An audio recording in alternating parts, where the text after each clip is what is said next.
নমস্কার বন্ধুরা, দেখুন এই পেয়ারাটা আমি আজকে আমার ছাদ বাগান থেকে সকালে তুলেছি। অনেকটা বড় হয়েছে, বেশ বড় সাইজের হয়েছে। খুব একটা বড় গাছ নয়, আপনারা ভিডিওতে দেখেছেন, আমি শেয়ার করেছি। তো এই পেয়ারাটা ছাড়াও আরও দুটো পেয়ারা আছে। গাছটা ছোট হওয়ার জন্য আমি কিন্তু ওই গাছ থেকে আর পেয়ারা এক্ষুনি নেব না, গাছটাকে বড় করব। তো এই পেয়ারাটা এখন আমি কাটছি, জানি না কেমন হবে, আপনাদের সাথে সেটা শেয়ার করছি, দেখা যাক কেমন হয়। অনেকটাই বড় হয়েছে পেয়ারাটা। আমার ছাদ বাগানে বেশ কয়েকটা পেয়ারা গাছ আছে, তো এই পেয়ারাটা নতুন লাগিয়েছি। এটা কিন্তু বড় জাতির মিষ্টি পেয়ারার মতো হচ্ছে কি না।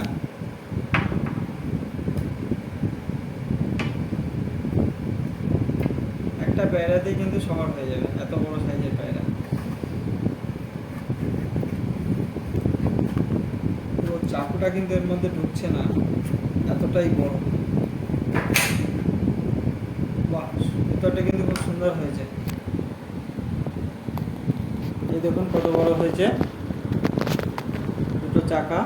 এবার আমি ছোট ছোট করে পিস করে নেব।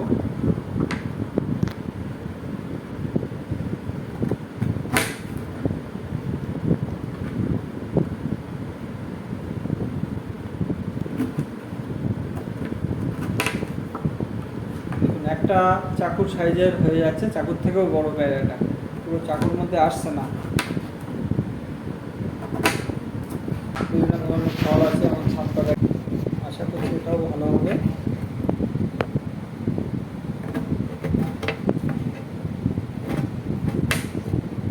দেখুন একটা একটা পিস কিন্তু বেশ বড়। আপনারা কমেন্ট করে জানাবেন পেয়ারা কেমন হলো।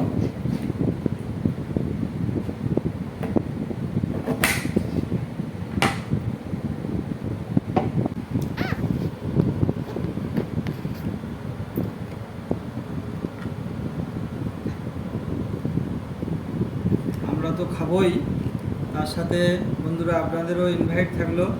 নেক্সট টাইম যখন পেয়ারা হবে অবশ্যই আসবেন, সবাই মিলে আমার ছাদ বাগানের পেয়ারা শেয়ার করে খাওয়া যাবে, বেশ মজাও হবে। তো আজকে এই পর্যন্ত। তো আপনাদের সাথে একটু খেয়ে টেস্ট করে বলি কেমন হয়েছে। ভালো, কিন্তু সুন্দর। মানে অ্যাকচুয়ালি আমি ভিডিও হচ্ছে বলে ভালো বলছি না, দারুণ হয়েছে, দারুণ টেস্ট হয়েছে।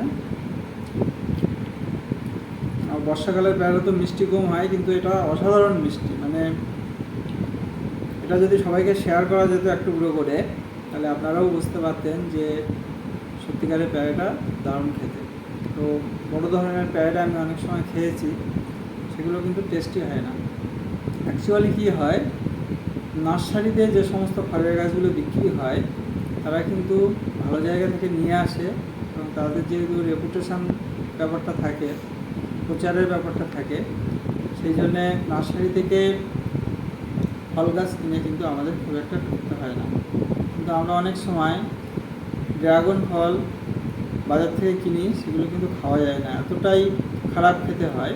কিন্তু আমার ছাদ বাগানে যখনই ড্রাগন হয়েছে আমি দেখেছি সুস্বাদু হয়েছে, দারুণ টেস্ট হয়েছে। এবং সবথেকে বড় কথা হচ্ছে, আমরা তো এই সমস্ত ফলে বেশি কীটনাশক বা রাসায়নিক সার ব্যবহার করি না, এই জন্যে কিন্তু ফলের গুণগত মান এবং স্বাদ দুটোই কিন্তু ভালো হয়।